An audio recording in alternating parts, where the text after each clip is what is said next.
Selamat datang di channel kami, jangan lupa like dan subscribe channel di bawah ini.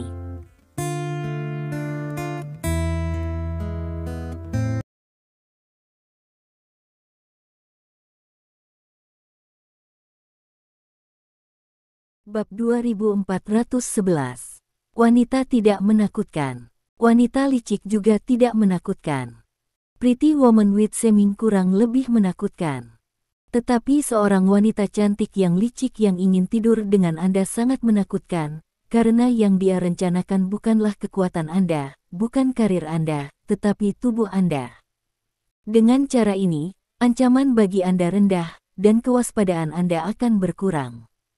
Secara alami berkurang, lemah, sering tidak sengaja jatuh ke dalam perangkap wanita seperti itu, dan akhirnya berhasil dimiliki oleh pihak lain. Faktanya, bagi siapapun kecuali Stephen, dirawat oleh tubuh Zhao Cucu jelas merupakan kehormatan tertinggi, dan bahkan bisa dikatakan itu adalah berkah yang telah dipupuk dalam beberapa masa kehidupan. Terlepas dari identitas Zhao Cucu, penampilannya cukup membuat pria terobsesi. Lagi pula, dia juga salah satu yang berpenampilan menakjubkan di ibu kota kekaisaran. Dengan penampilan dan identitas seperti itu, sungguh merupakan berkah dari Tuhan bagi manusia manapun. Namun, Stephen adalah orang yang unik, dan dia sama sekali tidak memperhatikan penampilan dan identitas Zhao Cucu. Secara alami, Zhao Cucu hanya bisa mempermainkan. Eropa, negara yang korup. Pesawat khusus Stephen mendarat di bandara di negara korup. Kali ini Stephen datang ke Stephen dengan sangat rendah hati, tidak ada yang memberitahu, dan tentu saja tidak ada adegan konvoi memasuki bandara. Stephen diam-diam berjalan melewati lorong menuju tempat parkir. Sebuah Rolls-Royce culinan sudah menunggu di luar lorong. Seorang pria kulit putih berdiri di pinggir jalan. Melihat Stephen muncul, pria itu bergegas ke Stephen. "Halo bos, saya sopir dan asisten Anda untuk perjalanan ke Eropa ini." "Nama saya Jeff," kata pria itu. Stephen mengangguk, lalu masuk ke mobil. Jeff mengantar Stephen menjauh dari bandara. Setelah mengemudi sebentar, Stephen mengerutkan kening dan bertanya, "Saya ingat ini bukan cara untuk pergi ke Bohemia Manor." Petik 2.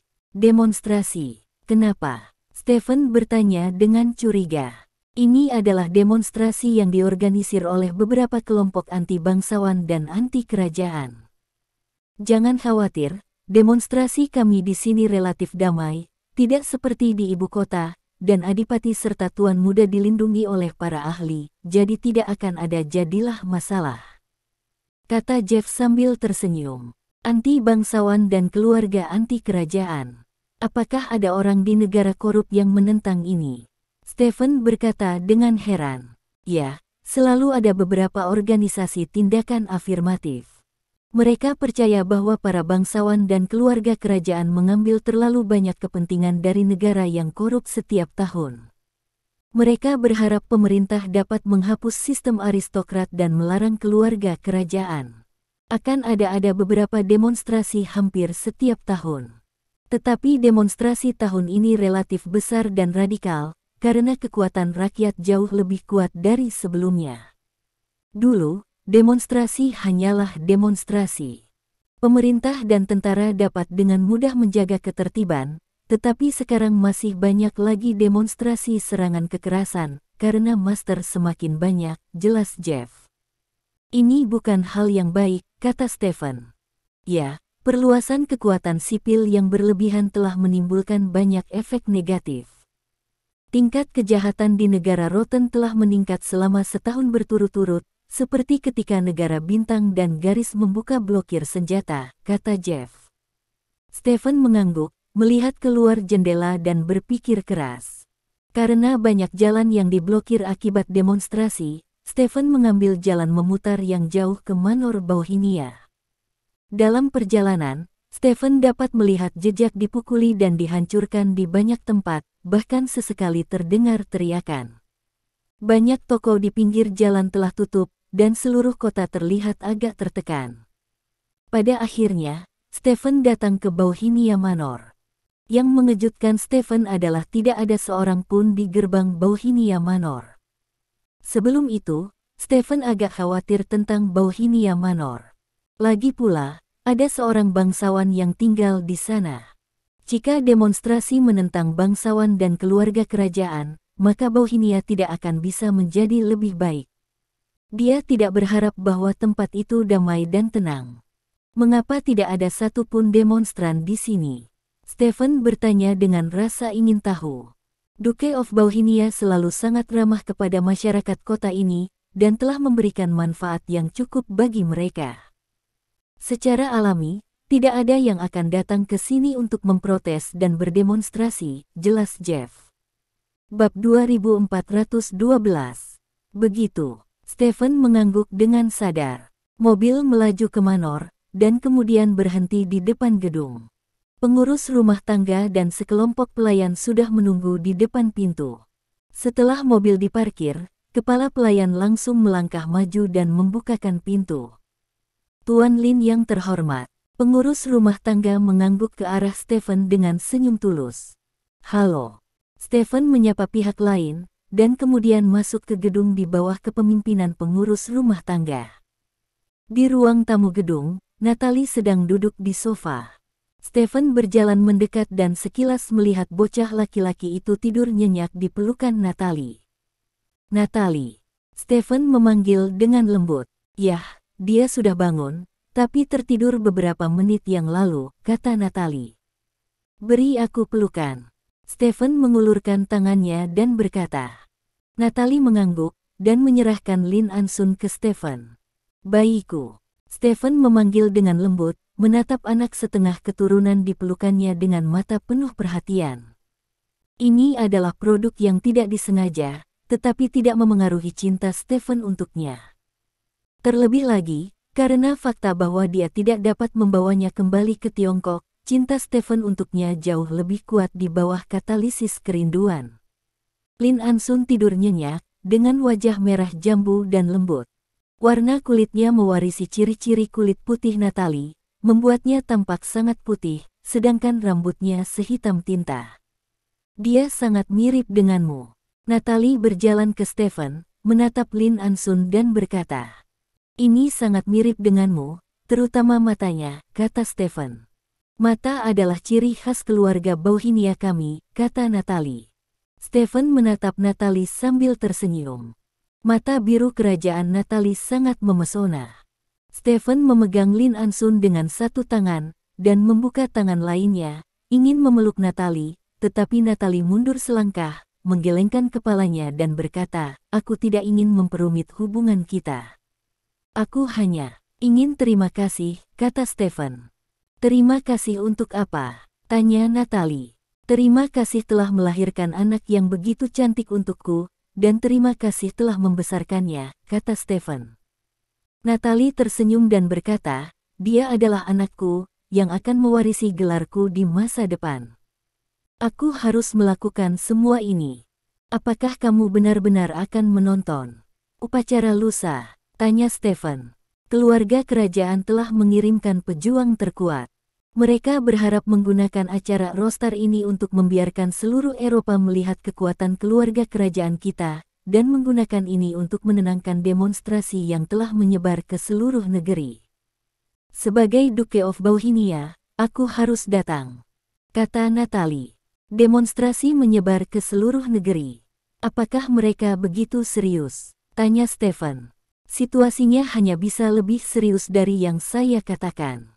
Di ibu kota, demonstrasi telah berubah menjadi kerusuhan. Pemerintah bahkan mengirim tentara untuk menekan mereka. Namun, jelas ada kekuatan yang kuat di belakang para demonstran. Banyak negara adikuasa bercampur aduk. Dalam demonstrasi dalam parade, bahkan tentara tidak dapat menekan orang-orang itu, kata Natalie. Apakah ada petunjuk tentang siapa yang ada di belakang layar? Stephen bertanya. Saya tidak tahu tentang ini. Pihak berwenang telah menyelidiki, tetapi tidak pernah ada hasil yang lebih baik, kata Natalie. Tampaknya Pangeran Wesley kita tidak tidur nyenyak beberapa hari ini. Stephen tertawa. Besok, Kita para bangsawan akan pergi ke ibu kota untuk bertemu keluarga kerajaan, lalu naik pesawat khusus ke negeri parfum untuk berpartisipasi dalam acara Rostar. Kemudian kamu bisa ikut denganku dan bertemu dengan Yang Mulia, kata Natalie. Ya, Stephen mengangguk. Pada saat ini, ledakan bernada rendah tiba-tiba datang dari luar jendela. Ledakan. Seluruh tanah tampak bergetar. Lin Ansun, yang berada di pelukan Stephen, terbangun karena keterkejutannya dan berteriak ketakutan. Stephen dengan cepat menghiburnya, tetapi tidak berhasil. Serahkan padaku. Natalie mengambil Lin Ansun dari tangan Stephen. Ledakan itu sekitar 1 kilometer jauhnya dari sini, dan itu sangat kuat, kata Stephen.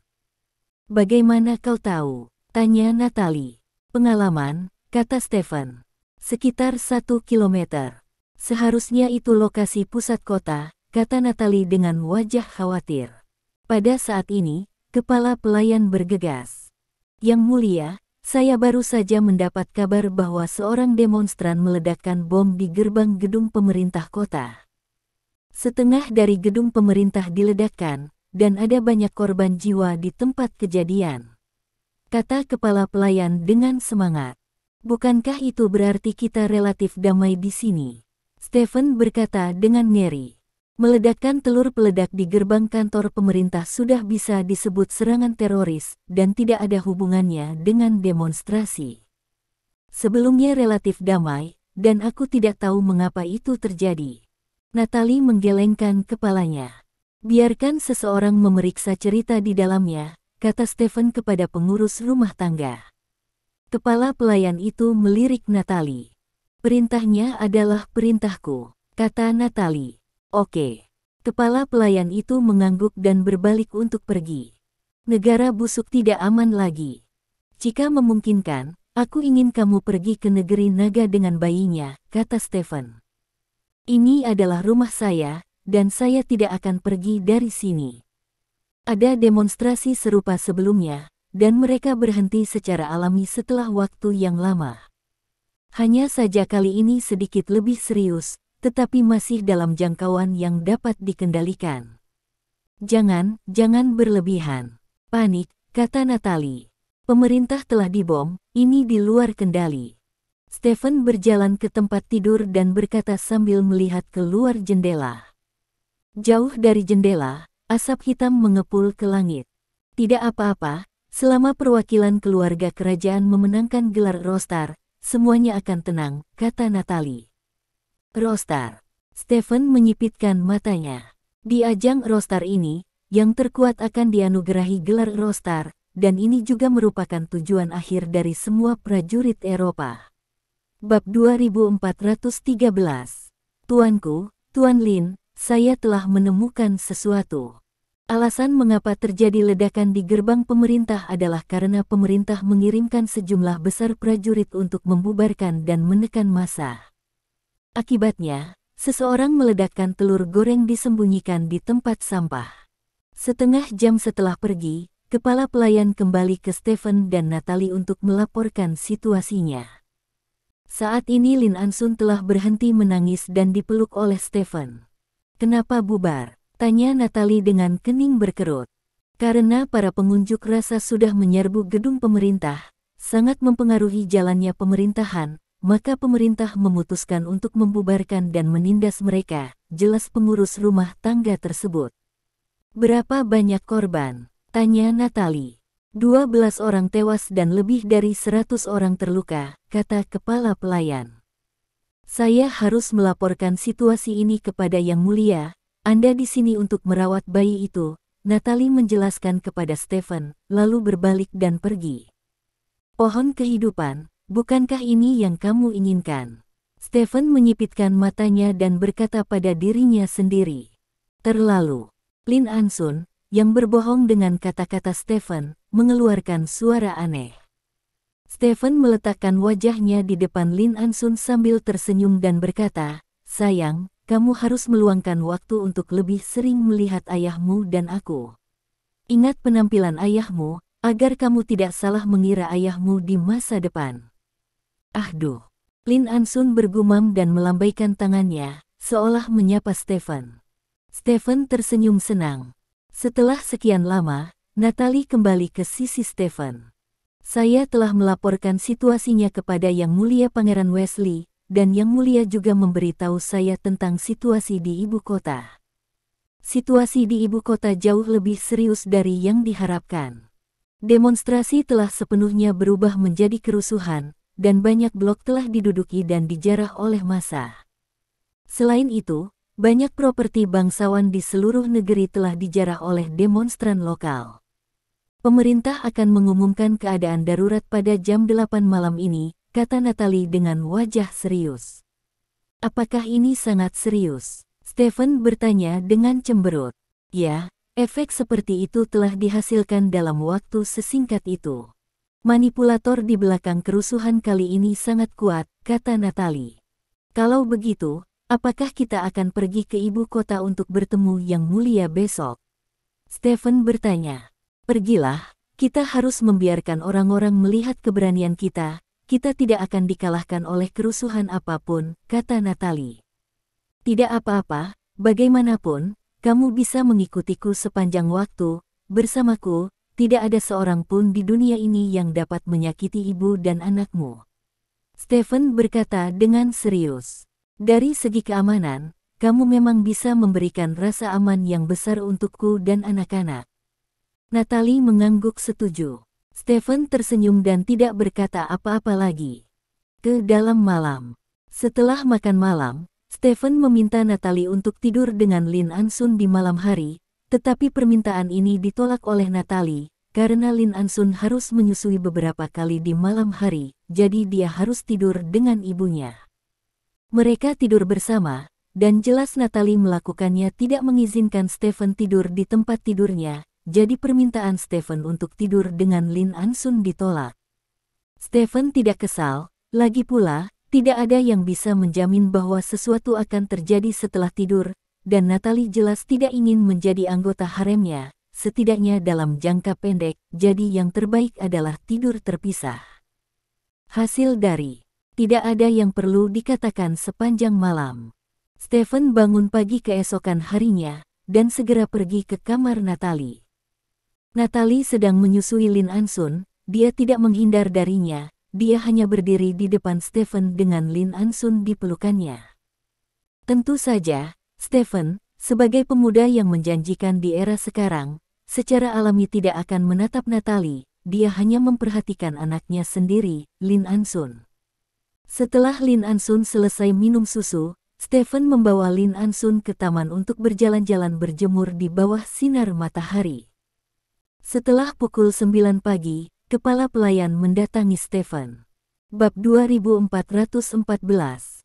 Tuan Lin, sudah hampir waktunya berangkat ke ibu kota, kata pengurus rumah tangga. Stephen mengangguk, dan membawa Lin Ansun kembali ke sisi Natalie. Setelah itu, Natalie meninggalkan Bohemia Manor bersama Stephen, Lin Ansun, dan sekelompok pelayan dan pembantu rumah tangga, menuju ibu kota negara yang korup.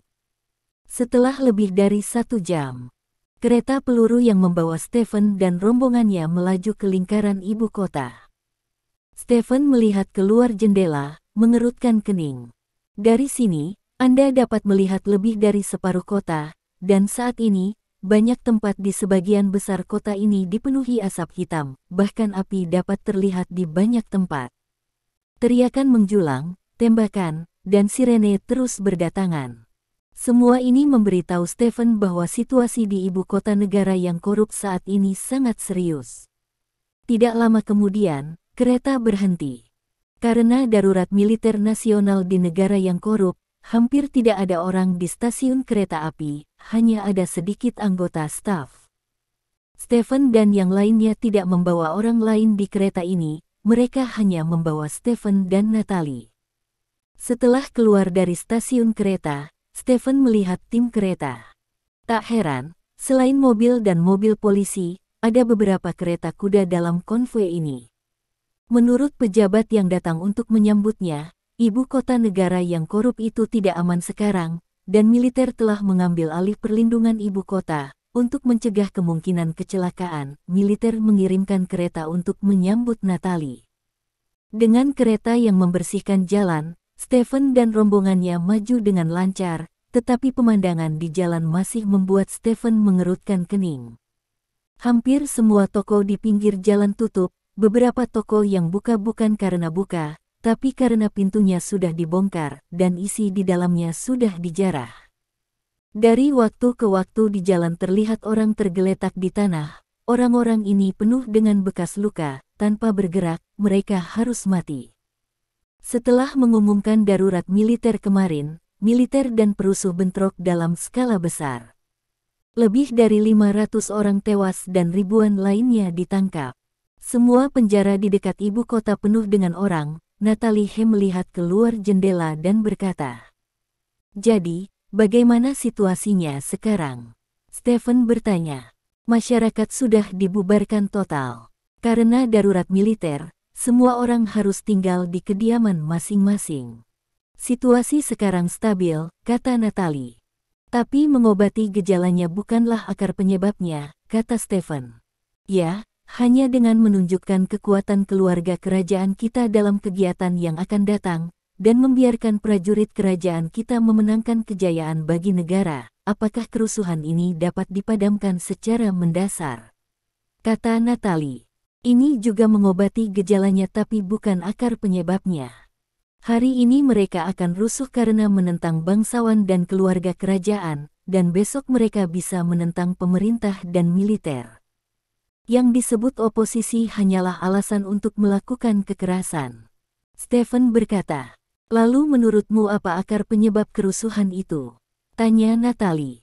Alasan mendasarnya adalah bahwa pengekangan pemerintah terhadap rakyat semakin lemah, dan rakyat dengan cepat menjadi lebih kuat karena jus, dan penggunaan jus oleh pemerintah jelas tidak sebaik rakyat, jadi kekuatan keseluruhan dari rakyat orang telah sangat berkurang peningkatan. Peningkatan ini tidak menunjukkan masalah apapun dalam waktu singkat, tetapi sekarang lebih dari setahun.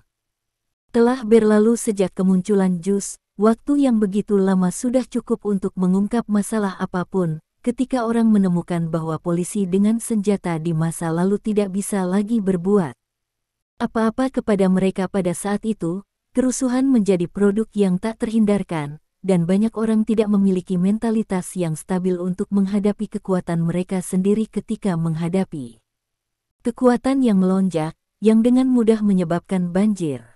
Kekuatan ketika kekuatan dibanjiri, orang menjadi semakin banyak orang cenderung menggunakan tinju mereka lebih banyak untuk memecahkan masalah, dan tentu saja, masalah besar akan muncul di seluruh masyarakat, kata Stephen. Setelah mendengarkan kata-kata Stephen, Natalie berpikir keras. Tidak ada yang bisa mengubah ini. Sejak hari pertama jus buah diizinkan untuk digunakan, saya telah melihat semuanya hari ini, dan apa yang terjadi di negara yang korup akan terjadi di negara lain di masa depan. Jatuh ke dalam kerusuhan karena peningkatan kekuatan, kegelapan yang dimiliki era ini akan segera datang.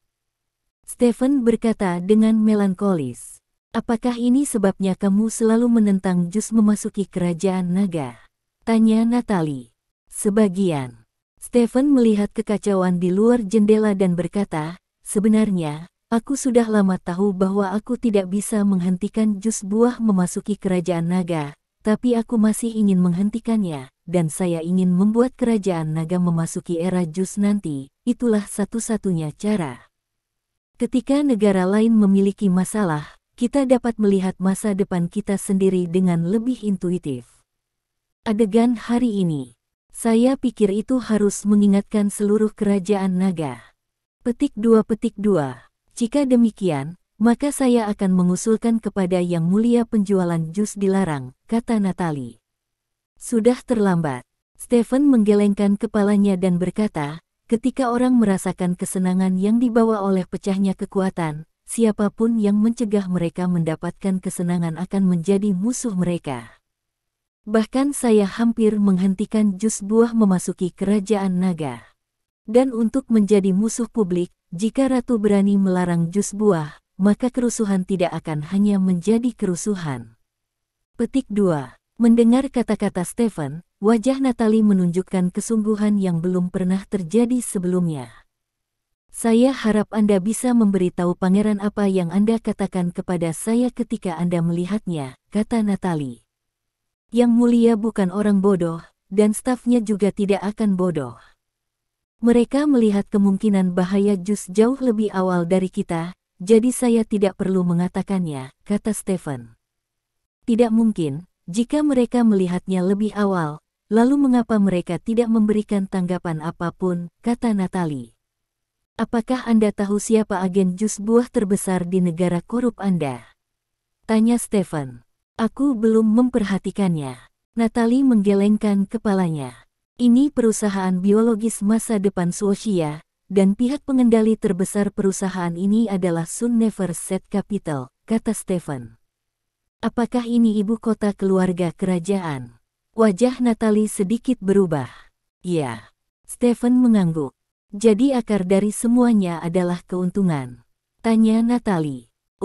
Bab 2415. Ada keheningan singkat di dalam mobil. Hal paling cerdas tentang Tree of Life adalah dia telah mengadopsi model penjualan agen di berbagai negara untuk menjual jus buah, dan agennya di setiap negara pada dasarnya adalah ibu kota terkuat di negara tersebut, dan bahkan beberapa mungkin menjadi ibu kota resmi. Pohon kehidupan menyebarkan manfaat jus, dan menggunakan manfaat ini untuk mengikat negara-negara di seluruh dunia ke perahunya. Setiap orang telah melihat kemungkinan konsekuensi dari banjir jus, tetapi manfaatnya sekarang, siapa yang peduli tentang ini? Stephen berkata tiba-tiba.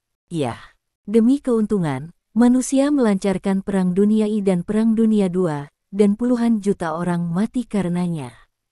Dibandingkan dengan dua perang itu, pemandangan hari ini tidak ada apa-apanya, kata Natalie. Stephen mengangguk tanpa berkata apa-apa.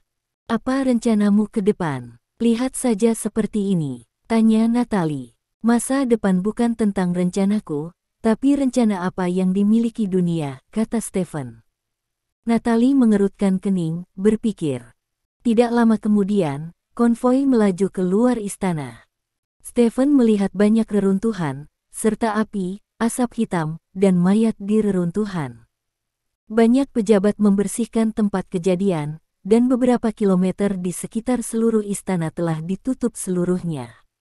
Darah yang belum mengering terlihat di mana-mana di jalan.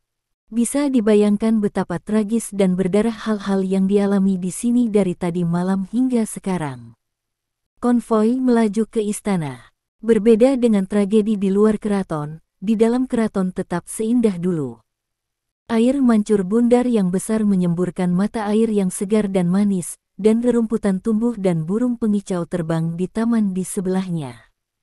Penjaga kehormatan istana berdiri di kedua sisi jalan masuk dengan kostum yang sangat bagus. Jalan masuknya bersih dan rapi tanpa setitik sampah pun di atasnya. Saat konvoi bergerak maju, semburan musik kuno terdengar di tempat kejadian. Setelah sekian lama, mobil Stephen tiba di gerbang istana. Menteri Dalam Negeri istana menunggu di sini dengan pakaian mewah. Stephen dan Natalie keluar dari mobil bergandengan tangan. Meski keduanya bukan kekasih, mereka adalah pasangan di mata orang luar, jadi mereka harus berjalan bergandengan tangan di depan umum. Ansun cepat atau lambat akan tumbuh dewasa. Jika orang mengatakan kepadanya bahwa orang tuanya tidak mencintai, atau bahkan emosional, itu pasti akan merugikan pertumbuhan sehat Lin Ansun. Stephen dan Natalie telah membuat keputusan tentang bagaimana menjelaskan kepada Lin Ansun bahwa ayah mereka tidak akan ada lagi di masa mendatang. Saya tidak berpikir ada anak laki-laki yang tidak menyukai ayah yang heroik, dan perbuatan Stephen masih dapat ditemukan di internet, dan kredibilitasnya sangat tinggi. Dengan cara ini, Lin Ansun tidak akan merasa seperti hidup dalam keluarga dengan orang tua tunggal. Tuanku, Tuan Lin, Yang Mulia telah lama menunggu Anda. Menteri Dalam Negeri berkata kepada Stephen sambil tersenyum. Apakah Yang Mulia sehat? Tanya Natalie. Yang Mulia agak sakit, tetapi dia sudah minum obat. Dokter mengatakan bahwa Yang Mulia disebabkan oleh terlalu banyak kekhawatiran. Saya berharap kerusuhan akan mereda secepat mungkin, sehingga Yang Mulia dapat membalas lebih cepat. kata Menteri Dalam Negeri. Tuhan selamatkan Ratu, kata Natalie.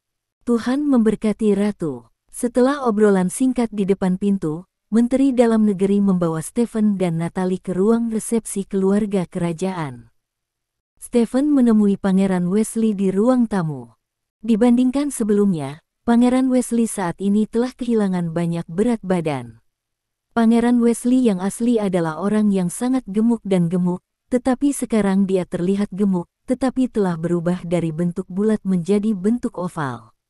Pangeran Wesley tidak hanya menjadi lebih kurus, tetapi kulitnya juga menjadi sangat buruk, wajahnya sedikit pucat, dan ada lingkaran hitam di bawah matanya, sepertinya dia kurang tidur.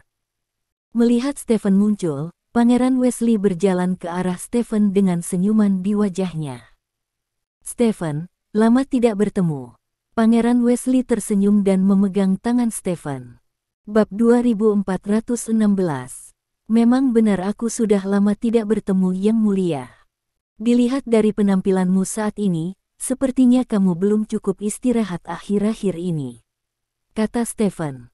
Hei, urusan negara mengkhawatirkan, tidak ada yang bisa dilakukan, duduk dan ketahui nasibmu. Pangeran Wesley memberi isyarat kepada Stephen untuk duduk. Setelah Stephen duduk, Natalie berkata kepada Pangeran Wesley, Yang Mulia, saya akan menemui Yang Mulia Ratu. Petik 2. Pergilah, kata Wesley. Natalie mengangguk, menyapa Stephen, dan pergi mencari Ratu dengan anak di pelukannya. Hanya Stephen dan Pangeran Wesley yang tersisa di ruang tamu.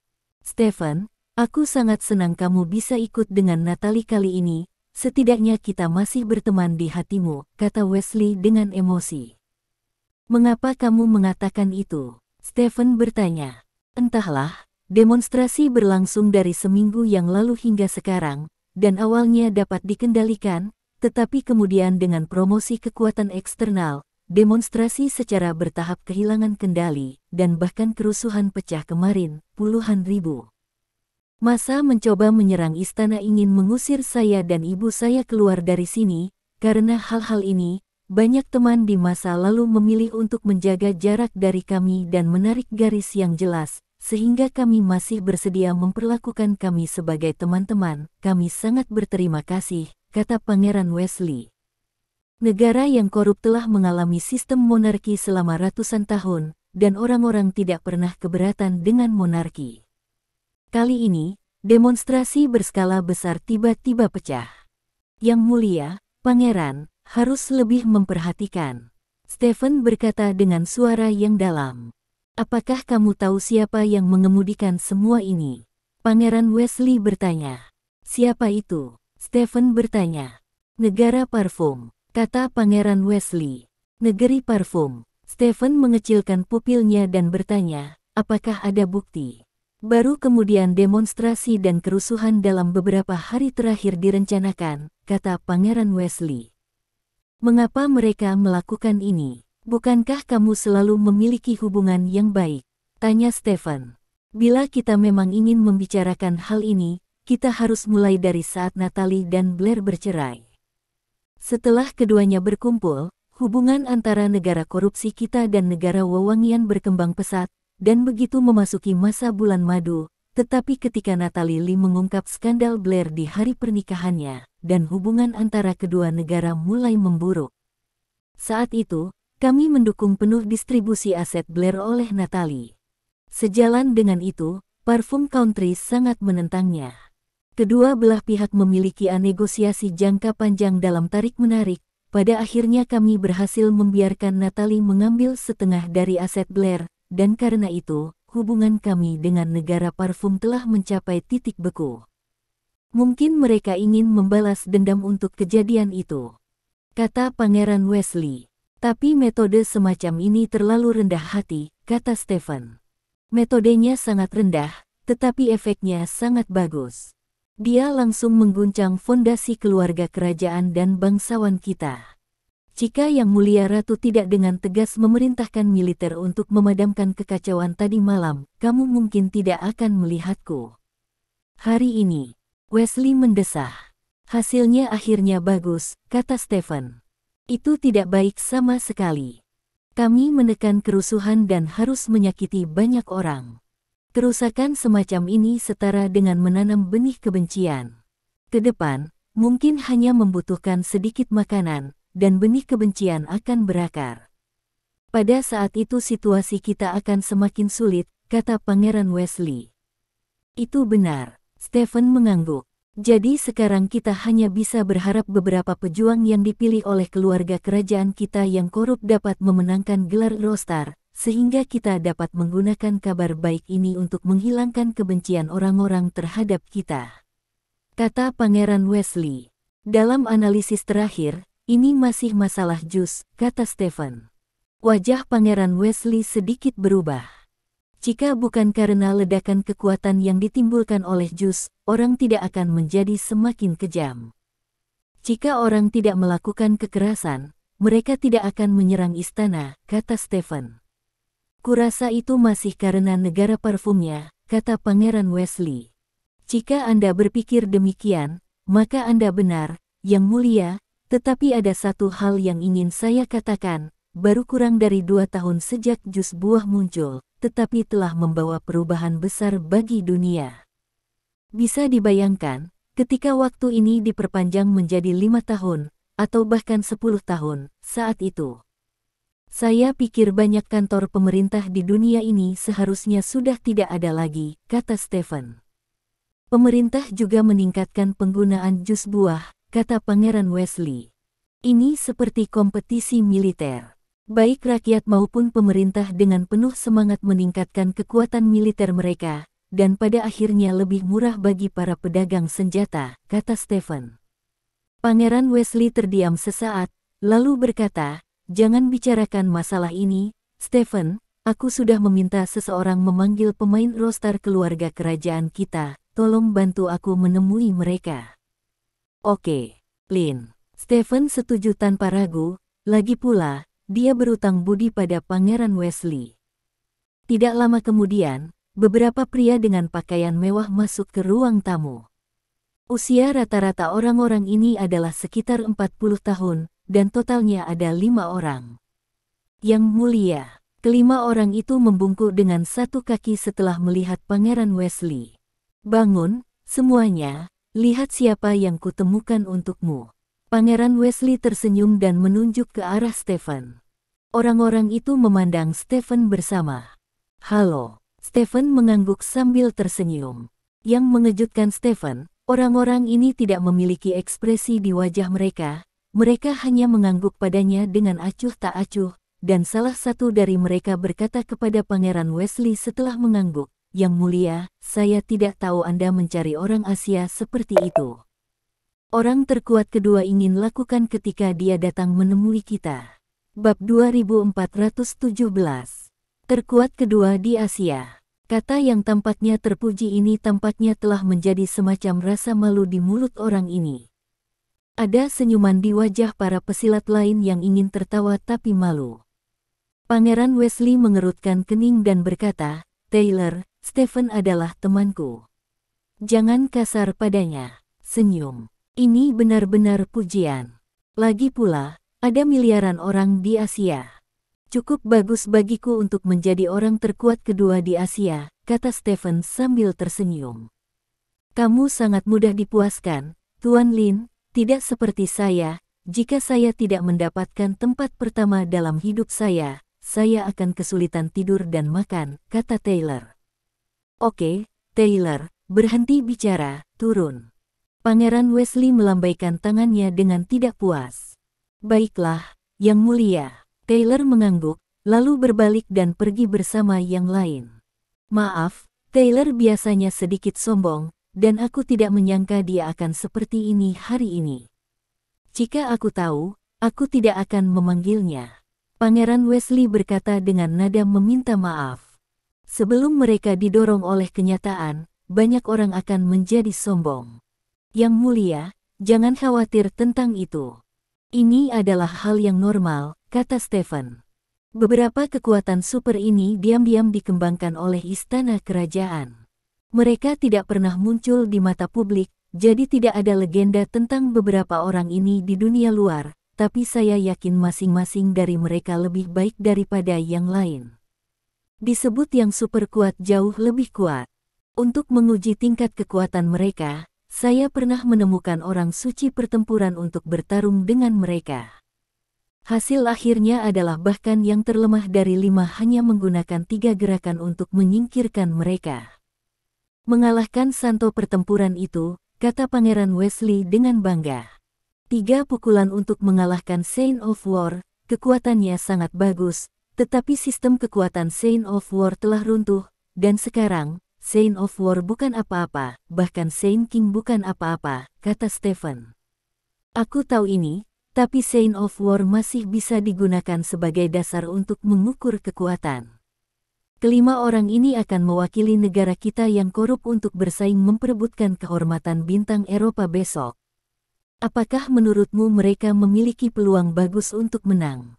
Tanya Pangeran Wesley. Saya belum melihat mereka bergerak, jadi sulit untuk berkomentar. Jika saya ingin berkomentar, saya hanya bisa menunggu sampai besok, kata Stephen. Tidak apa-apa, kamu bisa membantuku melihatnya besok. Faktanya, lawan terbesar kita kali ini bukanlah orang lain, tapi negara parfum. Proyek tentara super negara parfum telah mengembangkan banyak kekuatan super. Kita tidak tahu seberapa kuat mereka. Kami hanya tahu bahwa proyek parfum country ini dikatakan dilakukan bersama dengan pohon kehidupan, dan menggunakan banyak teknologi dari pohon kehidupan, yang membuat saya merasa sedikit tidak pasti, kata Pangeran Wesley. Apakah proyek tentara super bekerja sama dengan pohon kehidupan? Stephen bertanya dengan heran. Ya, ini juga berita dari agen kami baru-baru ini. Mereka melihat beberapa orang yang dicurigai sebagai peneliti pohon kehidupan di lokasi proyek Super Soldier King, kata Pangeran Wesley. Tampaknya kerjasama antara Perfume Country dan Tree of Life harus sangat dalam. Stephen berkata dengan mata menyipit. Yah, selain dari negara parfum, prajurit dari beberapa negara lain tidak layak diperhatikan. Prajurit dari negara Chariot dulunya cukup kuat, tetapi mereka tampaknya gagal dalam beberapa tahun terakhir. Ada juga negara Mi, orang-orang itu sepertinya lebih suka seni jatuh cinta dengan pria dan wanita. Tidak ada bakat luar biasa di bidang prajurit. Secara umum, panggung roster harus disediakan untuk kita dan negara parfum, dan negara lain adalah hiasan, kata Pangeran Wesley. Mari kita lihat besok, kata Stephen. Setelah tinggal di istana sebentar, Natalie kembali bersama Lin Ansun. Natalie, jet pribadiku sudah siap, kita bisa berangkat ke Perfume Country sekarang, kata Pangeran Wesley. Kalau begitu ayo pergi. Natalie mengangguk. Setelah itu, Stephen dan yang lainnya menaiki jet pribadi Pangeran Wesley dan terbang ke negeri parfum. Negara parfum sangat dekat dengan negara busuk, dan pesawat mendarat di bandara di ibu kota negara parfum dalam waktu kurang dari 1 jam. Bab 2418. Seorang menteri luar negeri datang ke negeri parfum sebagai tamu penyambutan, sekaligus menyiapkan iring-iringan mobil mewah. Stephen dihormati oleh Pangeran Wesley, dan pergi ke kediaman resmi negara parfum dengan konvoi mewah dari negara parfum. Menurut informasi yang diperoleh Stephen, Pangeran Wesley dianggap sebagai orang dengan status tertinggi yang berpartisipasi dalam roster kali ini. Tidak ada perbedaan mendasar antara roster dan Asian Armageddon. Keduanya adalah kegiatan rakyat tidak resmi yang diselenggarakan oleh Asosiasi Seni Bela Diri Negara. Pangeran Wesley, sebagai penerus keluarga kerajaan yang korup, dapat berpartisipasi dalam kegiatan rakyat semacam ini. Wajah besar, seolah-olah hakim daerah pergi ke desa untuk mengikuti pertemuan olahraga sekolah dasar desa. Sebenarnya, Wesley tidak berencana untuk berpartisipasi, tetapi dengan demonstrasi anti-bangsawan di seluruh negeri, Wesley akhirnya memutuskan untuk berpartisipasi dalam acara roster untuk menunjukkan kedekatannya dengan orang-orang, dan jika dia melakukannya, dia akan menunggu Taylor. Dan orang-orang itu mengambilnya. Setelah menjadi juara, bahkan sebagai pemimpin tim, dia telah membuat prestasi yang bagus. Ketika Wesley tiba, Para pejabat kerajaan Perfume secara alami menyambut Pangeran Wesley dengan standar menyambut para pemimpin negara jalan-jalan di bawah darurat militer di sepanjang jalan, dan mobil polisi membersihkan jalan yang cukup sombong. Stephen tidak bisa naik mobil yang sama dengan Wesley. Dia dan Natalie duduk di mobil di belakang Wesley dan diikut-sertakan dalam rombongan. Konvoi segera tiba di gerbang resmi negara parfum. Begitu dia keluar dari mobil, Stephen mendengar teriakan tidak jauh dari sana. Tidak ada bangsawan, tidak ada keluarga kerajaan, kebebasan. Stephen melihat ke kejauhan, dan hanya kurang dari 100 meter dari gerbang kediaman resmi, ratusan orang memprotes dengan slogan anti-bangsawan dan anti-kerajaan. Parfum negara bajingan. Natalie mengutuk dengan gigi terkatup. Pangeran Wesley di depan juga melihat para demonstran di kejauhan saat ini, dan wajahnya menjadi sedikit serius. Begitukah cara negara parfum Anda memperlakukan tamu? Wesley menunjuk ke arah para demonstran di kejauhan dan berkata kepada Menteri Luar Negeri negara parfum. Yang mulia, seperti yang kita semua tahu, negara parfum kita adalah negara yang menganjurkan kebebasan berbicara. Selama mereka tidak melanggar hukum, maka kami tidak berhak mengganggu pawai mereka. Maaf, kata Menteri Luar Negeri dengan nada meminta maaf. Mendukung kebebasan berbicara. Kalau begitu katakan padaku, mengapa Popovich meninggalkan negara wewangian? Tanya Pangeran Wesley bercanda. Menteri Luar Negeri membeku dan berkata, Popovich adalah penjahat di negara kita. Dia tidak punya wajah untuk tinggal di negara kita, jadi dia melarikan diri ke luar negeri. Dia baru saja menulis artikel yang mengungkap korupsi di pejabat Anda. Akibatnya, dia dilarang dan diinginkan oleh seluruh negara Anda. Jika tidak ada penggemar yang membantunya melarikan diri dari negara parfum, saya khawatir dia akan mati di penjara negara parfum, kata Pangeran Wesley. Yang mulia, silakan ikut kami ke istana. Menteri Luar Negeri sedikit cemas, dan dengan cepat memberi isyarat kepada Wesley untuk bergerak maju. Wesley mencibir, dan berjalan ke kantor pemerintah bersama dengan Menteri Luar Negeri.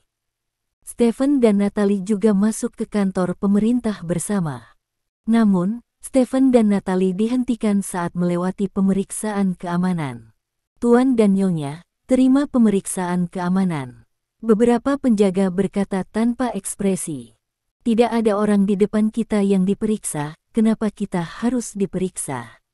Tanya Natalie dengan kening berkerut.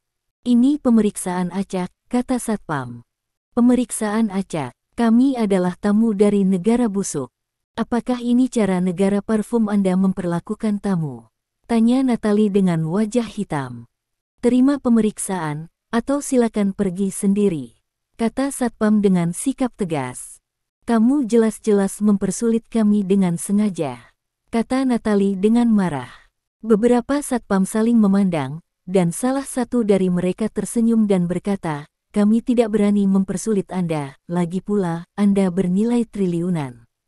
Aset multimiliar, kata Satpam lainnya, titik. Ya. Beberapa Satpam lainnya mengangguk. Adapun pernikahan antara Natalie dan Blair, ada dua versi yang sama sekali berbeda di negara parfum dan negara Roth. Di Cina, di bawah kendali Blair Capital dan negara parfum sebelumnya, Natalie menceraikan Blair dengan versi kedua. Yang disebut penggelinciran sebenarnya diatur oleh Natalie. Untuk menipu aset Blair, Natalie rancangan yang disengaja menjebak Blair, yang akhirnya menyebabkan aset Blair dibagi dua. Natalie sudah pasti dianggap sebagai musuh publik di negeri wewangian.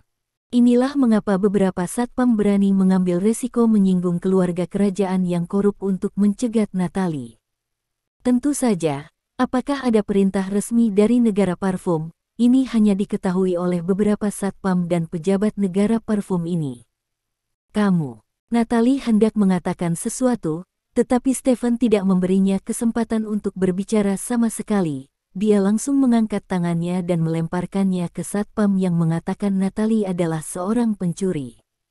Penjaga keamanan tidak dapat menghentikan Stephen, dia ditampar dan dikirim terbang. Beberapa petugas keamanan di sekitar bereaksi dengan cepat, satu menekan alarm, dan yang lainnya mengeluarkan senjata mereka satu persatu. Jangan impulsif, kata Natalie buru-buru. Stephen jelas tidak mendengarkan kata-kata Natalie, dia hanya menendang penjaga keamanan di depannya dan mengusir mereka semua. Bang bang bang, ada suara teredam, dan beberapa penjaga keamanan jatuh ke tanah. Menabrak. Banyak agen yang bersembunyi di kerumunan mengeluarkan senjata mereka dan membidik Stephen. Ada lebih banyak agen yang datang ke sini dari kejauhan.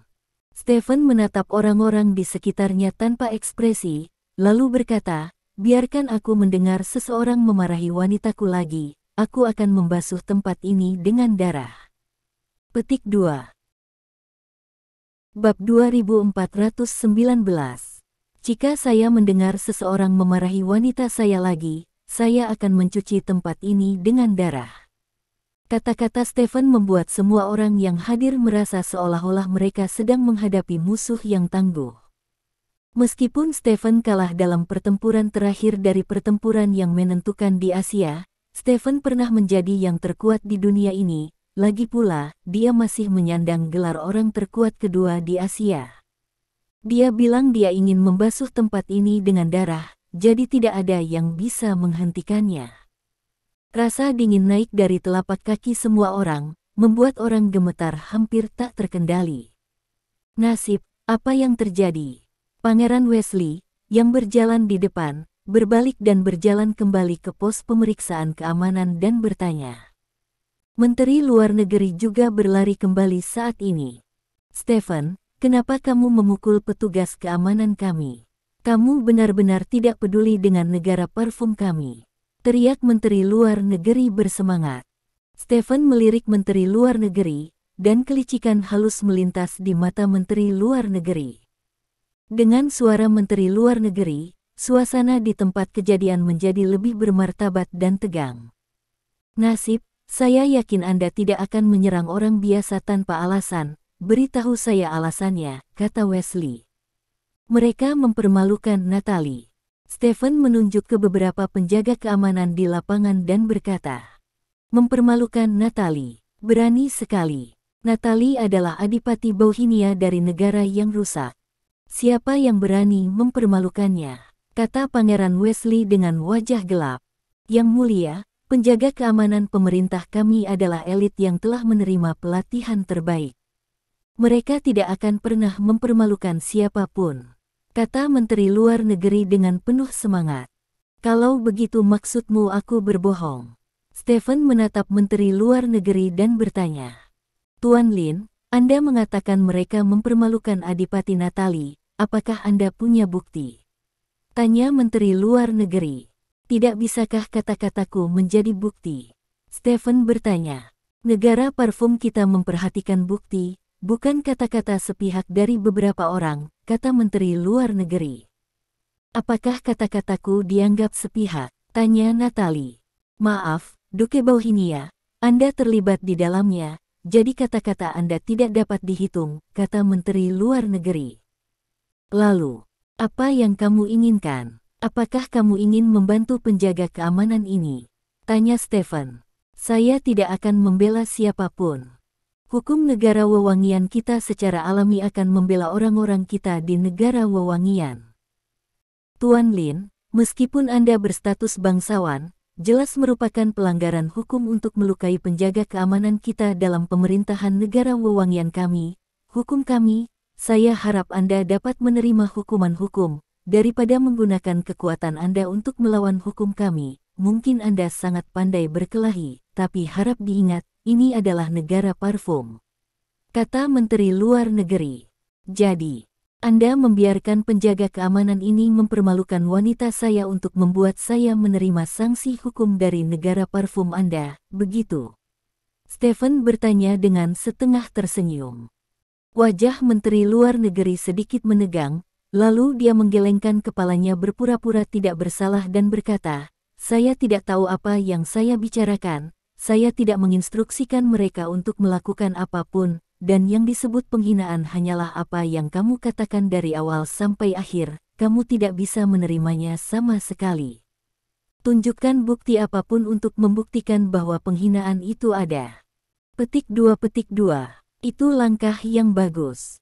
Stephen tersenyum dan bertepuk tangan dan berkata, kamu para pria berharap saya tidak hanya duduk dan melihat orang lain menghina saya. Itulah mengapa saya menemukan begitu banyak wanita. Pria ini mempermalukan wanita saya di depan saya. Selama saya bergerak, Anda dapat memanfaatkan apa yang disebut hukum negara parfum Anda untuk mengirim saya ke kantor polisi. Ketika saya sampai di kantor polisi, bukan itu yang Anda inginkan itu saja, ya, menyenangkan. Tuan Lin, jika Anda bersikeras mengatakan itu, aku hanya bisa menyerahkan ini kepada polisi. Petugas polisi, tolong lakukan tugasmu, Pangeran Wesley, ayo pergi, kata Menteri Luar Negeri dengan wajah serius. Agen dan polisi di sekitarnya mendekati Stephen dengan senjata. Bab 2420. Jangan lakukan itu, mereka masih memaksamu. Natalie berbisik kepada Stephen. Aku tahu, tapi itu tidak masalah. Karena mereka memiliki niat jahat, yang terburuk adalah aku akan membunuh mereka. Stephen tersenyum. Natalie sedikit mengernyit. Dia merasa Stephen sedikit impulsif. Lagi pula, ini di pemerintahan negara parfum. Mungkin dia tidak tahu bahwa tidak ada cara untuk mengakhiri masalah, tetapi dia tetap menjaganya tanpa ragu-ragu. Tingkah laku seperti ini cukup menyentuh wanita manapun yang keras hati. Melihat bahwa situasinya mungkin berkembang ke arah yang tak terkendali, Pangeran Wesley berbicara. Saya bersedia menggunakan identitas saya untuk menjamin Stephen. Apa yang dia katakan pasti benar. Saya ingin tahu apakah identitas saya memenuhi syarat untuk menjadi jaminan seperti itu. Kata Pangeran Wesley tanpa ekspresi. Mendengar ini, Menteri Luar Negeri tercengang. Melihat rencana untuk membuat marah Stephen akan segera tercapai, siapa sangka Pangeran Wesley akan keluar untuk menjamin Stephen. Wesley adalah pangeran dari negara busuk, dan dia datang untuk menjamin Stephen sebagai pangeran, jadi siapa yang berani meragukan apa yang baru saja dikatakan Stephen? Yang mulia, terima kasih. Stephen melihat Pangeran Wesley membuka mulutnya untuk melindungi dirinya sendiri, dan merasakan sedikit kehangatan di hatinya, dan membungkuk secara khusus kepada Wesley. Yang mulia, Anda memiliki status terhormat. Saya khawatir tidak pantas menggunakan status Anda sebagai jaminan untuk orang lain. Menteri Luar Negeri masih ingin membujuk Wesley, tetapi Wesley menggelengkan kepalanya dan berkata, saya percaya pada karakter Stephen.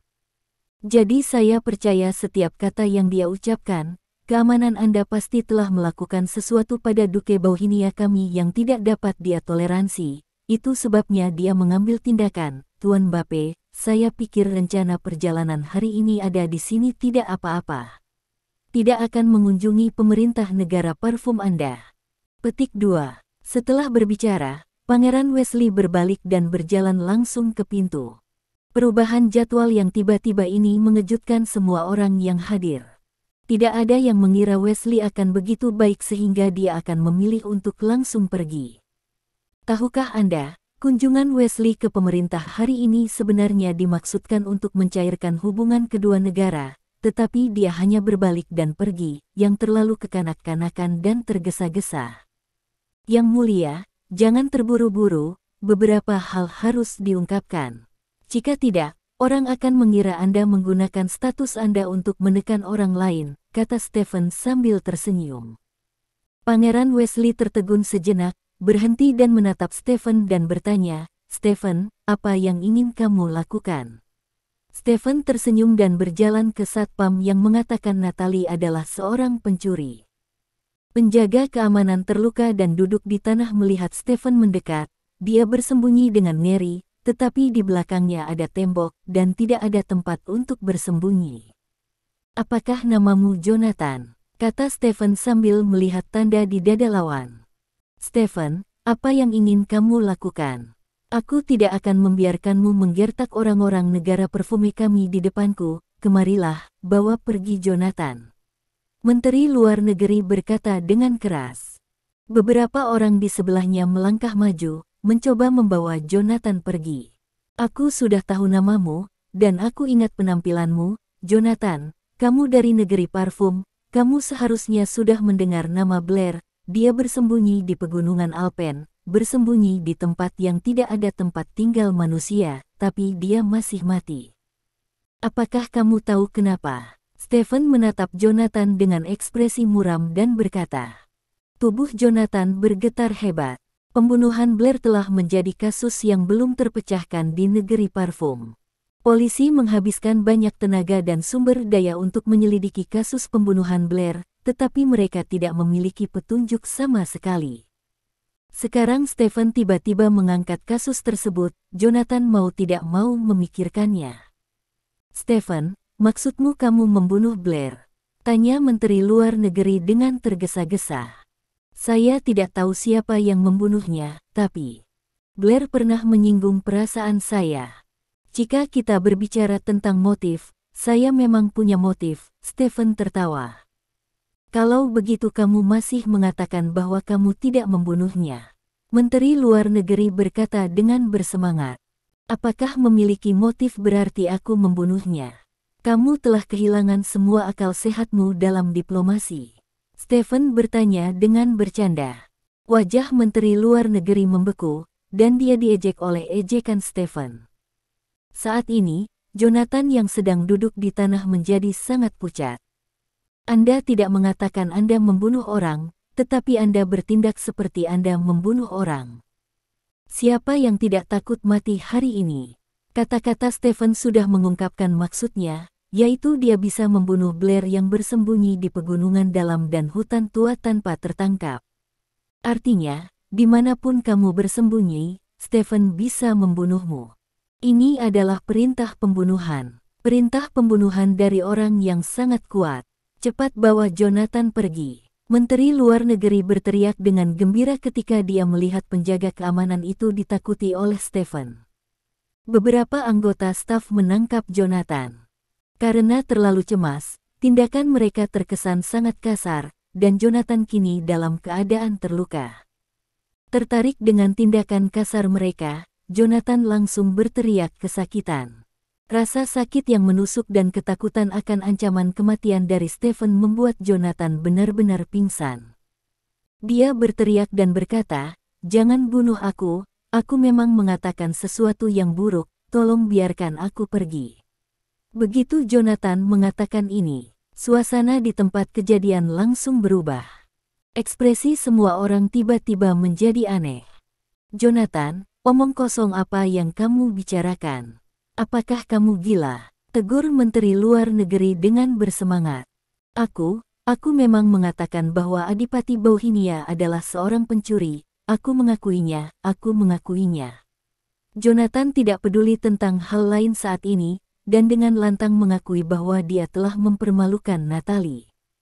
Kali ini, kebenaran menjadi jelas seketika. Siapa yang menyuruhmu? Stephen bertanya dengan keras. Ya. Jonathan hendak berbicara ketika Pangeran Wesley tiba-tiba berkata, sebagai anggota staf pemerintah negara parfum, Anda berani mempermalukan Adipati Bauhinia dari negara kita yang busuk. Negara parfum Anda harus memberi saya jawaban yang memuaskan untuk masalah ini.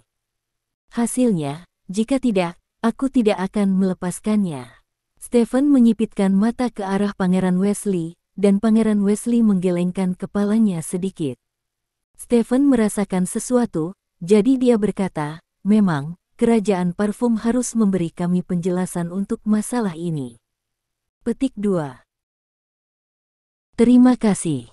Sampai jumpa di bab selanjutnya.